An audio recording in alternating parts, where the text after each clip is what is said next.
On July 12, 2016, a small nation stood its ground against the superpower and prevailed. Scarborough Shoal lies in the heart of the West Philippine Sea.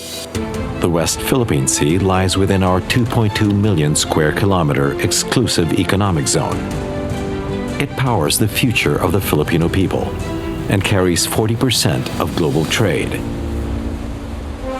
In 2012, Philippine and Chinese vessels faced off at Scarborough Shoal after China blocked the arrest of its fishermen, leading to a standoff, a confrontation that led the Philippines to The Hague, where principle triumphed over power.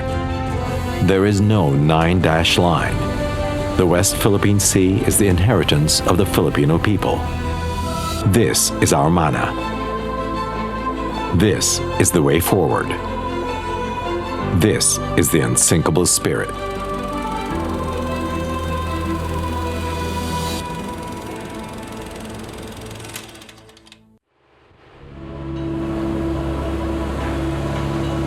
When the standoff at sea reached its breaking point, the Philippines chose justice over violence, carrying its fight from the Scarborough to The Hague, because the Filipino believed the rule of law could stand against any superpower. In last week's episode, The Thin Blue Line, we saw how a quiet fishing ground became a flashpoint and how the 2012 Scarborough Shoal standoff revealed a hard truth. Strength at sea would not be enough. Fisherfolk were driven back. Ships held their line, and the nation chose restraint over escalation. So we turned to lawfare, defending mana, not with weapons, but with the rule of law. That decision set the stage for the full assertion of UNCLOS, reshaping Philippine foreign policy and strengthening international efforts towards a binding code of conduct in the South China Sea.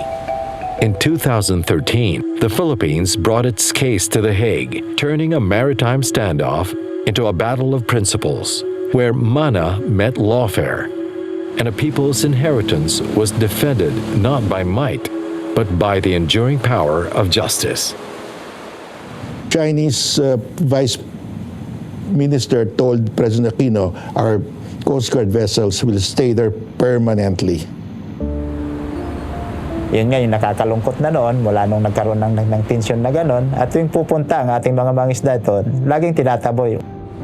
Ngayon po, tumabi po kami sa gilid ng bahura ng Scarborough para po mangawil po kami ng mga isdang bato. Ang nangyari po, sinundan po kami ng tatlong Chinese Coast Guard vessel po. Alis kayo dito, sabi po ng kapitan namin. Ay, hindi kami aalis to, sabi sa amin itong Scarborough kayo aalis, sabi po ng kapitan namin ngayon. Huwag tayo alis, sabi namin. Huwag niyo bunutin nila yung angklas, sabi ng kapitan. Pero sabi po ng Chinese Coast Guard, ganun, sabi niya, bumalagbag na po yung yung pong nila yung sa Chinese Coast Guard po. Para bang action na po sila na i-water cannon na po kami. Sabi namin, Kap, iyan natin yung angkla para baka mahirap na try tayong water cannon, baka may lulubog tayo dito. Diba kaysa didikit pa kami sa kanila, lalayuan na lang namin yung mga payaw na dapat pinapangawilan talaga ng mga mangingisda natin. Minsan nga hindi na talaga sila nagpupursige dun sa Scarborough na yan. Pupunta na sila sa south. Pumunta po kami sa tabi, sa batuhan po, sa bahura po. Nakita namin yung mga corals po, wala na talaga, ma'am. Pagpunta po lahat ng mga corals doon. Fisherfolk faced empty nets and livelihoods slowly eroded. Scarborough was not spontaneous, but a deliberate test of resolve. The Chinese seized the paracels from the South Vietnamese in 1974. After the Americans withdrew already from Vietnam, the Chinese Navy personnel who participated in that battle of the paracels later on told the story that they prepared for that battle for almost a year. In other words, they planned, they trained, they baited the South Vietnamese, they sent fishermen to fish there to be very prominent, but they were hiding already in the other islands. And so when the South Vietnamese went there to drive away the other Chinese fishermen, suddenly the Chinese Coast Guard vessels, Navy vessels appeared. They were prepared. PRRM has spent over 7 decades in rural development. We were biased in favor of farmers, and the fisherfolk told us, food is not just rice, it is also fish. The Philippines is more than 300,000 square kilometers of land. Our exclusive economic zone is 2.2 million square kilometers. We are the 15th largest fishing nation in the world. The Philippines is a maritime and archipelagic nation, or MANA. Mana natin ito. We must defend it. 2016 arbitral ruling is very helpful. It really gave a concrete decision that the Nanda's line has no basis. The EEZ, the 200 nautical miles covered by the EEZ of the Philippines, is ours. And we have sovereign rights to the claimed islands that we have occupied. And our victory with the UNCLOS is mas naging knowledgeable yung mga sundalo nating nadi-deploy doon. Mas lalong napatatag yung assertion natin na atin talaga to. You go to the Freedom Land. Freedom Land, that's the Kalayaan Island group. Pag-asa is about 40 hectares. It's the biggest island in the Kalayaan Island group, which we call Kalayaan now, Kalayaan Municipality. So it's much better if we're going to talk, we talk all together. And that's what happened during the 2002 Code of Conduct. It's a multilateral agreement among the claimant countries. I hope this can be settled through diplomatic means. Though we are happy that we now have the UNCLOS ruling, which is to our advantage, I don't think China will give up their claim or recognize the UNCLOS ruling. Let them know that this has been ours ever since, that the Marines have been there ever since. We never left that area. And we hope now that it has gained international attention, they should be proud that we called Filipinos fighting for their own sovereignty and territory. We are here to ensure that the people can live freely without any harassment, be it internal or external. West Philippine Sea is ours. It is our future, so we have to defend it. It's all about the Filipino people being first. The 10th year anniversary of the victory of the South China Sea arbitration. The Unsinkable Spirit. Atin ang West Philippine Sea. This is our mana. This is the way forward. This is the Unsinkable Spirit.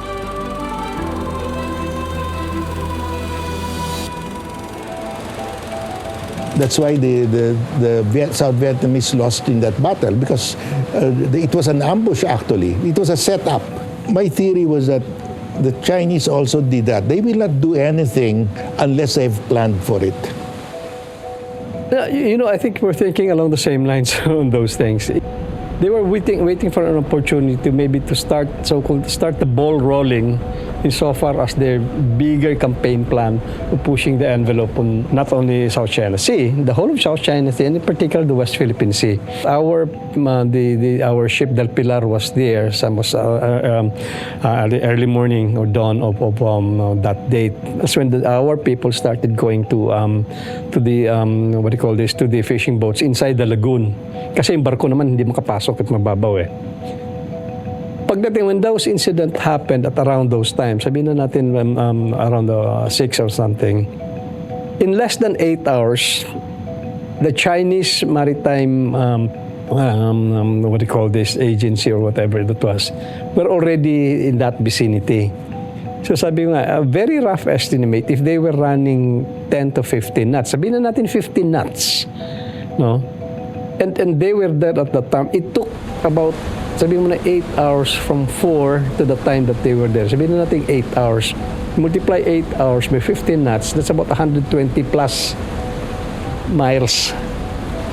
So in the case of Scarborough Shoal, it was also a setup. Not proof of conspiracy, but a recognizable pattern. But that was already the start of this tawag dito, patintero. They were already in a better position of blocking our Coast Guard. And that's why at that time, the issue, how do we fight China with that kind? We decided to bring China to an UNCLOS tribunal.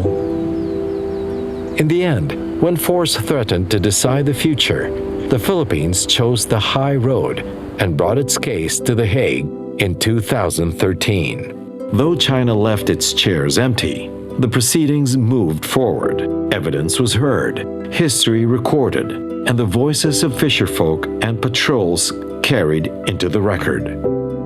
Those empty seats became a symbol of a choice to walk away. And in that silence, the Philippines stood firm, and that a nation anchored in law can still be heard. They invented this claim that since 2,000 years ago, they owned the South China Sea. They cannot even give latitude or longitude. If the 9-dash line is valid, the entire UNCLOS will collapse. Before UNCLOS, nations could claim only 3 nautical miles from their shores, leaving the rest as open seas. As UNCLOS was drafted, nations pushed for sweeping claims, some up to 600 nautical miles, until the world agreed to a compromise, a 200 nautical mile exclusive economic zone, so coastal states could feed their people and secure their future. China joined on day one, affirming a simple truth the world had accepted, that 3 miles could no longer sustain a nation, but 200 could. A rules-based order is an order where all nations follow rules. And at the same time, we respect the decisions of institutions like the arbitral award, the UNCLOS. Those are created by members of the United Nations, in which, of course, in the United Nations Security Council, you have big powers like the United States, China, Russia, France, and the United Kingdom, who have the same perspective on how they should be looking at the world system. It was one of the first treaties that China joined on day one. And China, being a developing country at that time, lobbied together with the developing countries like Indonesia and the Philippines for a very long exclusive economic zone. China even strongly supported the 200 nautical mile EEZ. But when UNCLOS was approved and China ratified, they want to deny us now our own 200 nautical mile EEZ. The cost of that denial is not abstract. It is measured in empty nets, rising prices, and less food for Filipinos, in energy left untapped, and in fish taken from our own waters, only to be sold back to us at a higher cost. The lowly galunggong, which indeed had that appellation of being the poor man's food, is hardly that anymore when it's even more expensive than pork. Or well, maybe sometimes even beef, at least definitely more than chicken. Nakakagigil talaga. Kasi una-una, imbis na mga kapwa natin Pilipino na mangingisda, ang makinabang, sila ang nakikinabang at ibinibenta sa atin mismo. Tayo yung umaangkat. Na ang alam natin is huli nila, pero doon mismo sa katubigan natin hinuhuli.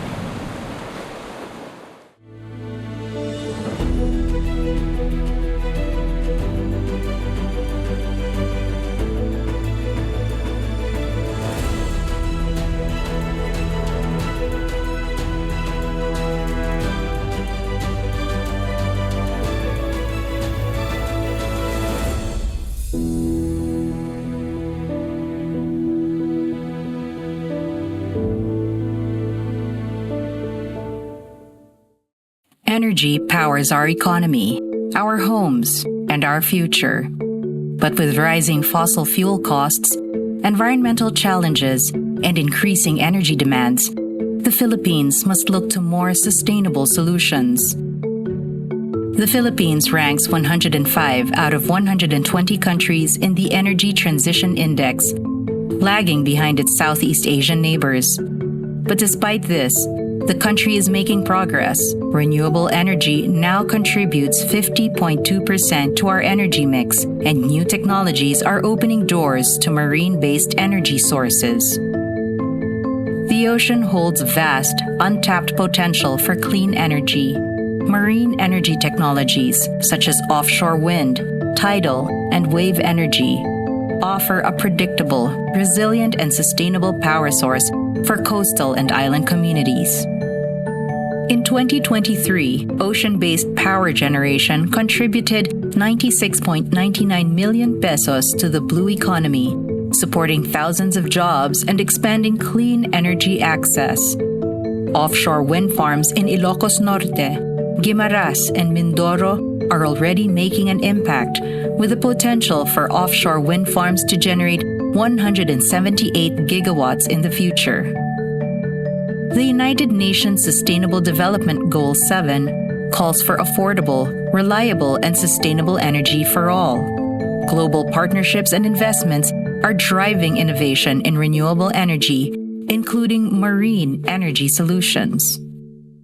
The Philippine government is taking action. Under the National Energy Efficiency and Conservation Plan, the goal is to achieve 35% renewable energy by 2030 and 50% by 2040. This includes streamlining renewable energy projects, encouraging international investment, and establishing a green energy market to promote clean power alternatives. By investing in marine energy, offshore wind, and sustainable technologies, we can reduce dependence on fossil fuels, protect our environment, and power a cleaner, more resilient future. The future of energy is here. Let's harness the power of our oceans and drive sustainable progress together. This is our manna. This is the way forward. This is the Unsinkable Spirit.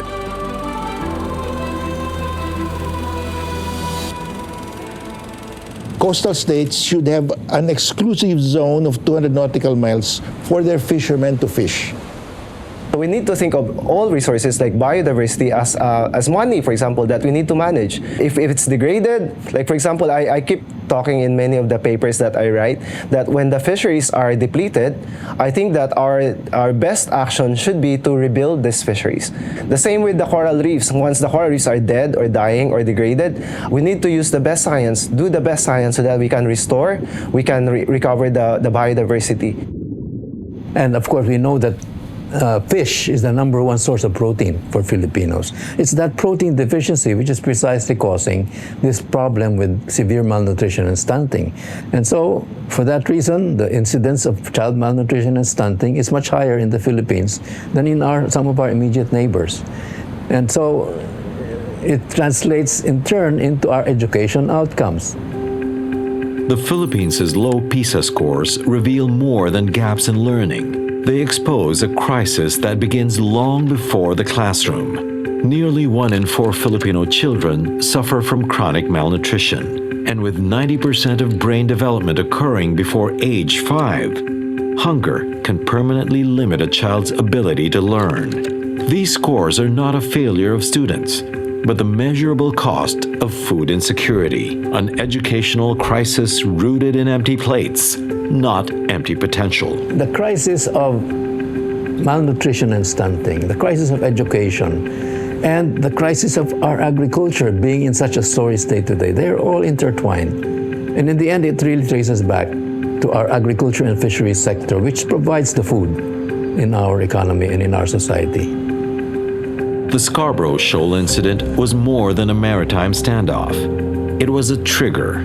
Blocked waters meant empty nets and rising hunger. In a nation that depends on fish for protein, the same denial of access stalled offshore energy exploration, deepening reliance on costly imports, and turning a crisis at sea into a broader national struggle over food and power security. The Filipinos and the Vietnamese have a much longer history of cooperation. Sa pangingisda namin noon kumpara sa ngayon, noon kasi May mga nakakahalubilo kami ng mga ibang lahi katulad ng mga sa Vietnam pag pumapalawad kami dyan sa West Philippine Sea. Sa Scarborough, napakalaya talaga dyan. Makakita kami ng ibang lahi, sama-sama lang talaga dun sa area. Wala po kaming nakita na nambubuli sa amin. Maliban sa mga nangyari noon sa mga China na talagang mula nung nagkaroon ng tensyon at nagkaroon nga ng standoff dahil doon sa mga ganong pangyayari. What we need is to create this kind of it's really a patient and persistent heroism. Yung mensahe ko lang sa gobyerno na gusto ko lang na may paglaban nila para sa mga kabataan na mayroon pang generation na mangingisda, na mayroon pa silang maasahan na hanggang sa paglaki nila, marami pang makukuha ng isda. Laban lang po tayo, ma'am. Walang bitawan. Atin to eh. Atin po yung Scarborough, ma'am. Laban lang, ma'am, habang may buhay.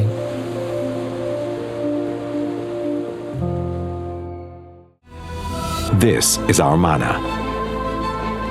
This is the way forward. This is the Unsinkable Spirit.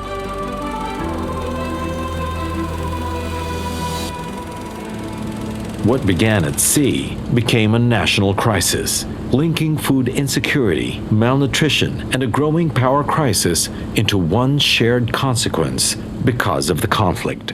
Since the Philippines is an archipelagic country, about 70% of our territory is surrounded by waters. If you would imagine that potential, 70% of our economy would rely from the blue ocean.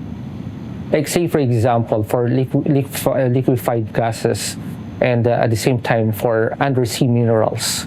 How much income would the Philippines generate from that? It is where our power and energy is being sourced. It's also where our internet service that provided to us, it goes underwater. A lot of other things that we practice in daily living, it's connected with maritime. In the Supreme Court of the Philippines landmark ruling, Sagisag versus Executive Secretary, they nullified the joint marine seismic undertaking between the Philippines, China, and Vietnam, and restored full Philippine control over resources within its exclusive economic zone. In 2024, drilling led by Prime Infrastructure Capital Incorporated struck new gas within the Malampaya gas field service area, extending the life of the country's only producing gas field, while the much larger Reed Bank holds the potential to power the nation for generations, if the resolve exists to utilize it. Depending on the final strategy that the Philippines will adopt for this gas that we have, potentially, it could mean that 70 to 90% of our energy needs do not have to be imported anymore. The Philippines is the third country that has most expensive electricity. If we explore and exploit the resources in the West Philippine Sea, say for example, that would help us in our energy security for like 90%. Like in the West Philippine Sea, of course, the reason why it is being contested because of its potentials in liquefied gas and oil. So if you own your own gas, and assuming you can deliver that gas either through a floating LNG or eventually through a pipeline, I don't know what they'll use, you should easily be able to bring it down to 6 to 7 pesos, 5 to 6 pesos, more or less, on the generation rate. Methane hydrates are the fuel of the future. China has estimated that the methane gas in the South China Sea can fuel the Chinese economy for 100 years. Pag hindi natin masisecure, hindi natin ma-develop din. But how valuable is Scarborough Shoal to the Filipinos is that majority of the fishers use this as fishing grounds. Like the coral reef is the most diverse system on the planet. Yung dati-rati na halos sa lahat ng matapakan mo sa ibabaw ng mga corals ay may mga taklobo, pero sa ngayon siguro baka wala na po tayong halos makita. The harvesting of giant clams was one of the violations cited in the case. in our oceans. It's a source of the food that we eat on our tables. So that means that the more that we need to implement science, research to recover, rebuild the fisheries that's depleted or are collapsing, recover the coral reefs that are degraded or are dying. So I think this is the only way to ensure that the next generation of Filipinos, and the Filipinos at the moment that's living, accessing and using these resources, can sustain their needs for money, for food, for income from these resources. We need to secure so that we can enjoy the resources that would spur economic growth. It is the Philippines that should be given the jurisdiction to manage and have accountability of all these marine resources.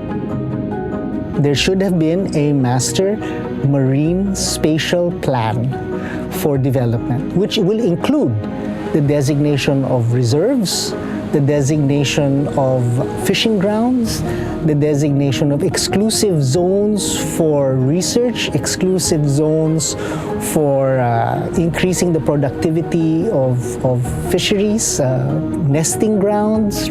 Exercising sovereignty and sovereign rights in the West Philippines is interconnected with the blue economy. The Blue Economy Framework Act actually creates that council, creates the institutional agency or instrument in government to make sure that we have appropriate blue economy planning.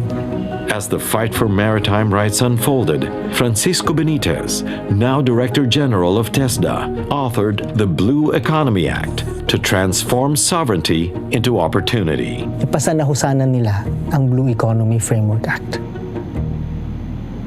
As reefs were destroyed and fish disappeared, environmental loss became economic loss, and that deepened into national insecurity. After more than 3 years of arbitration, the Philippines prevailed, restoring its standing, its lawful claims, and its future before the world. We would have walked into an ambush, sailed into an ambush.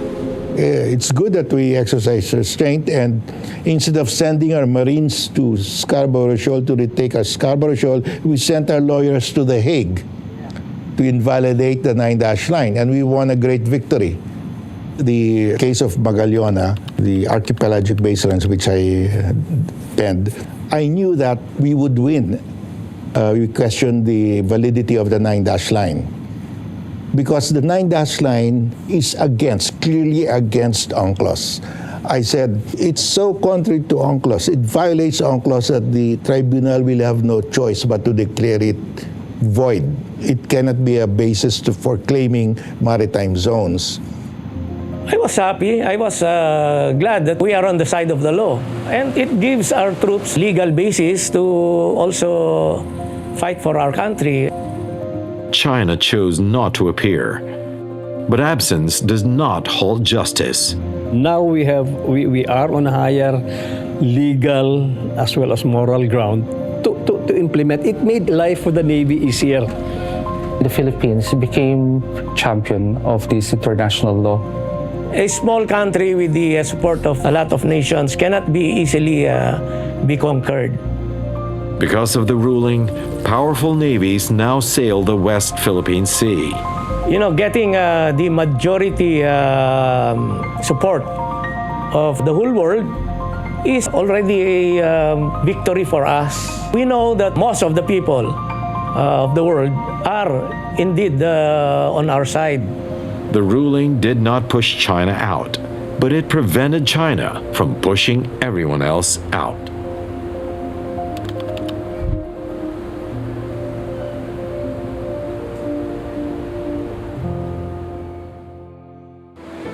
On July 12, 2016, a small nation stood its ground against the superpower and prevailed.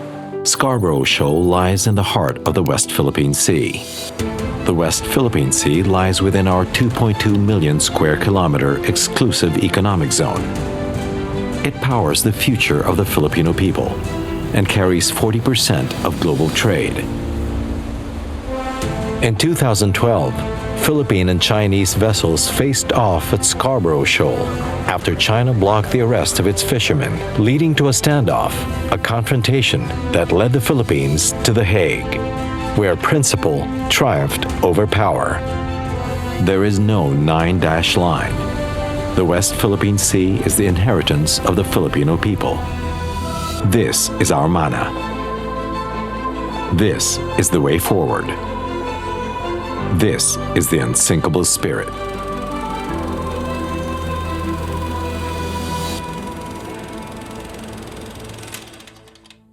In Filipino, mana means inheritance, a gift from the past. Ang West Philippine Sea symbolizes our future. 10 years ago, a small nation stood before the world, not with warships, but with the law. We have a full exclusive economic zone of 200 nautical miles from our archipelagic baselines, unimpaired by China's 9-dash line. This is our mana, and the promise is ours to keep.